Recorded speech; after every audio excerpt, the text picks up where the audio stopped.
menarik hingga tragedi terjadi selama sepekan ini. Rangkaian peristiwa tersebut kami rangkum dalam segmen On This Week malam ini.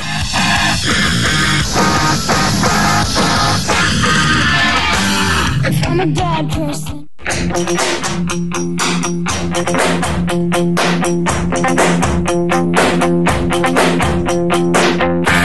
Seorang anak miliuner Swiss dihukum lantaran ketahuan sengaja membakar Ferrari mewahnya seharga 150.000 pound sterling atau 3,2 miliar rupiah untuk mendapat klaim asuransi supaya bisa membeli mobil mewah lain keluaran terbaru. Pemuda berumur 20-an tahun yang tidak disebut namanya ini tinggal di Augsburg, Jerman dan memiliki 15 mobil mewah bermerek lainnya. Dia mengaku bosan dengan mobil Ferrari tipe 458 Italia dan berharap mendapat model teranyar dari produsen mobil super tersebut.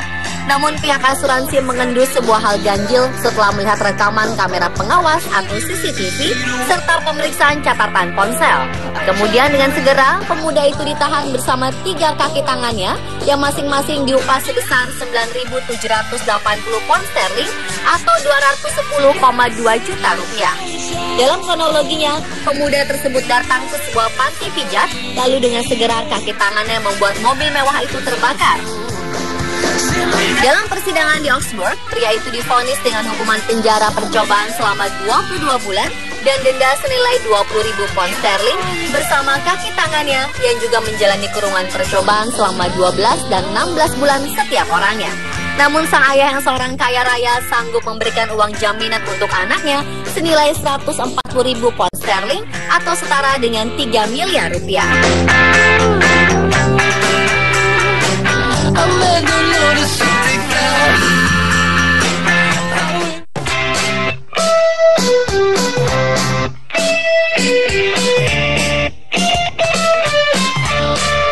Wajahnya masih imut dan polos, kelakuannya juga masih kekanak-kanakan. Maklum saja umurnya memang baru 3 tahun, tapi siapa sangka bocah laki-laki itu adalah wali kota di sebuah kota kecil bernama Dorset di sebelah utara negara bagian Minnesota, Amerika Serikat. Namanya adalah James Taft. James terpilih jadi wali kota di kota berpenduduk 22 keluarga saat perayaan tahunan festival makanan Taste of Dorset. Namanya terpanggil dari undian di sebuah ember untuk menjadi wali kota selama setahun, menggantikan kakaknya Robert yang sudah menjabat selama 2 tahun ketika dia berusia 3 dan 4 tahun.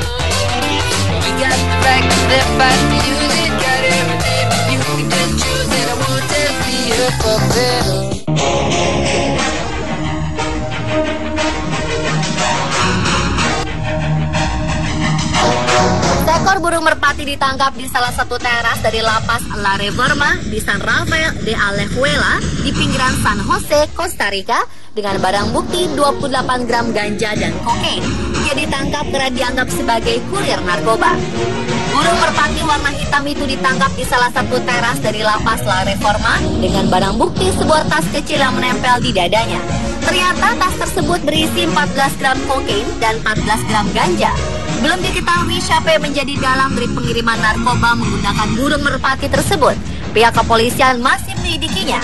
Agar tidak kabur, kaki burung merpati tersebut tampak diikat dengan seutas tali di kantor polisi.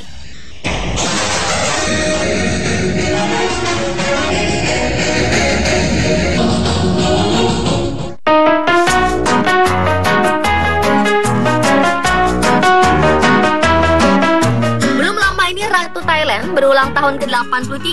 Untuk memeriahkan perayaan ulang tahunnya, seekor gajah hadir dengan mengendarai sepeda roda 3. Atraksi ini sekaligus mempromosikan acara Bike for Mom di Pattaya, Thailand. Bike for Mom merupakan acara peringatan ulang tahun Ratu Sirikit dengan bersepeda sepanjang 43 km mengelilingi ibu kota Thailand. Melihat kelihayan gajah berbadan besar mengendarai sepeda roda 3 memang menjadi daya tarik tersendiri.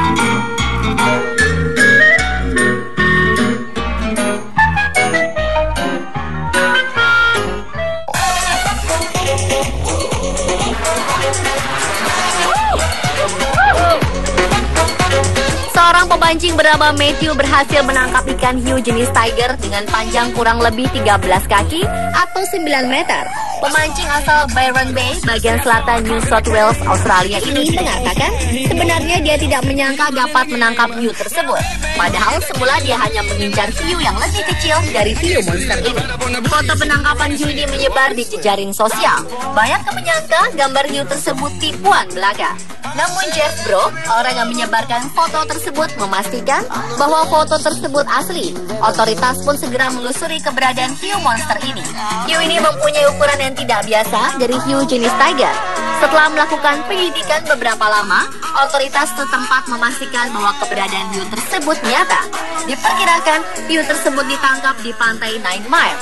Sebagai buktinya, si pemancing Matthew menyimpan gigi hiu sebagai souvenir.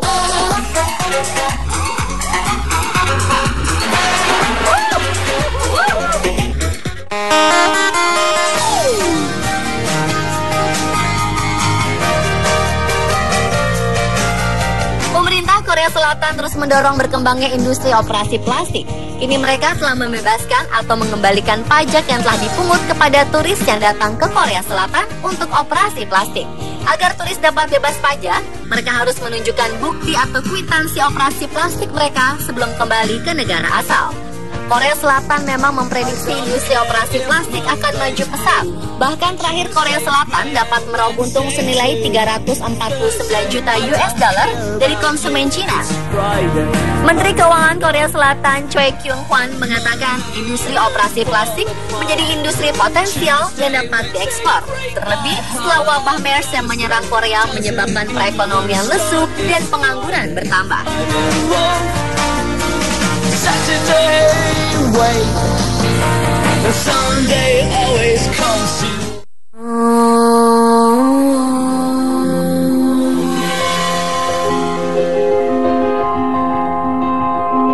Kebun binatang Nuning di Yulin, Cina baru saja memiliki koleksi baru yang sangat langka.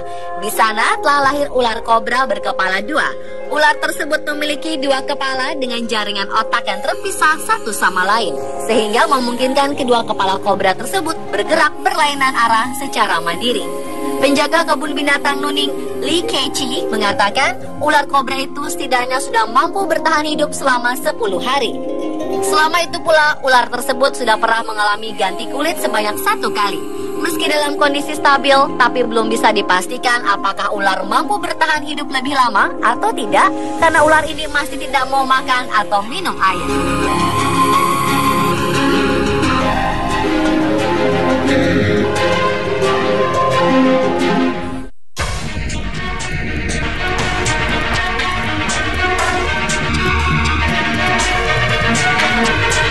Sekitar 40 orang hilang setelah sekitar 1 juta meter kubik tanah mengubur sejumlah rumah di kompleks pertambangan di sebelah barat Laut Cina pada Rabu 12 Agustus. Insiden longsor ini terjadi sekitar pukul 00.30 pagi waktu setempat, mengubur 5 asrama pekerja dan 3 rumah di area pertambangan milik perusahaan Wuzhou di wilayah Sanyang, Provinsi Shanxi. Saat ini, tim SAR bersama dengan petugas kepolisian dan staf medis telah dikirimkan ke lokasi kejadian. Upaya pencarian warga yang hilang masih terus dilakukan. Warga setempat juga telah dievakuasi sebagai upaya pencegahan jika longsor lanjutan terjadi. Selain insiden longsor ini, sebuah insiden ledakan batu bara dan gas terjadi di sebuah tambang di Provinsi Guizhou, menewaskan 10 orang dan menyebabkan 1 orang hilang. Cina merupakan produsen batu bara terbesar di dunia, namun sejumlah insiden mematikan kerap terjadi di sekitar wilayah pertambangan. Cina tengah berupaya meningkatkan standar dalam sektor keamanan pertambangan yang kerap kali diabaikan oleh atasan yang korup dan ingin mengejar keuntungan sebesar mungkin, meskipun mempertaruhkan keselamatan pekerja. Sepanjang tahun lalu, berbagai kecelakaan di area pertambangan batu bara di Cina tercatat menewaskan 931 orang.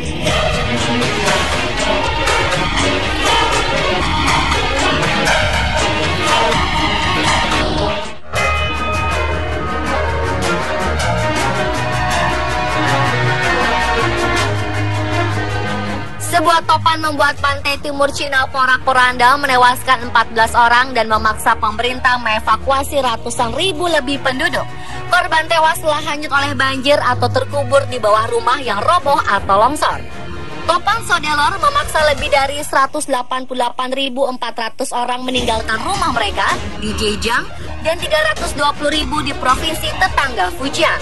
Lebih dari 530 penerbangan juga dibatalkan dan 191 kereta api berkecepatan tinggi berhenti beroperasi.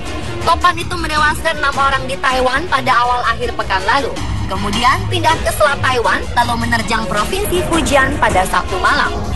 Selain menewaskan 6 orang di Taiwan, pihak berwenang mengatakan badai juga mengakibatkan 4 orang hilang dan hampir 400 orang cedera.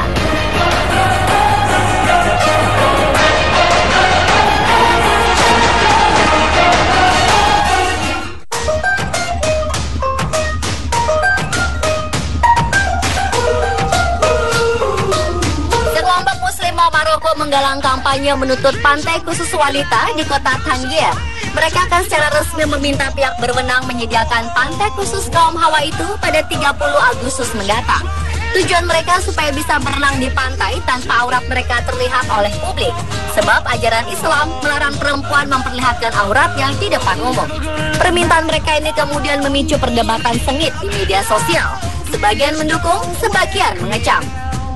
Sebagian mengatakan pantai khusus perempuan itu bisa memicu intoleransi dan segregasi atau pemisahan antar warga. Sedangkan lainnya berpendapat pantai seperti ini bisa mengurangi angka terjadinya pelecehan seksual terhadap wanita.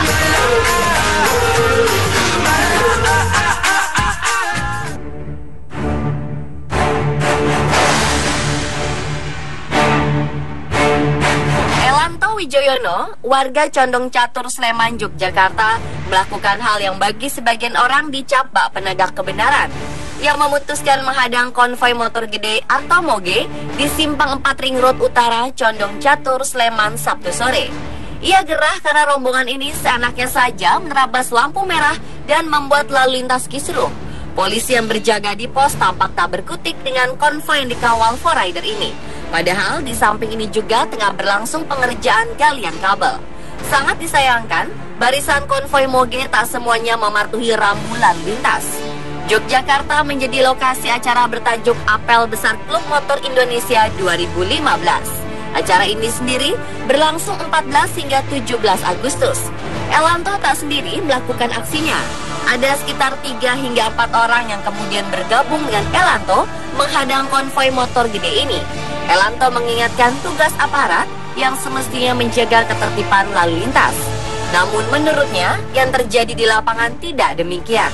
Saat menghadang konvoi, Elanto mengaku sempat terjadi ketegangan dengan barisan konvoi moge. Bahkan ada peserta yang marah lantaran dinilai mengganggu acaranya.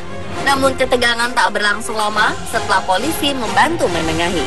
Apresiasi ini juga layak ditujukan kepada panitia penyelenggara yang dengan berbesar hati berbicara dengan hati nurani, meminta maaf, melakukan evaluasi, dan berterima kasih telah diingatkan.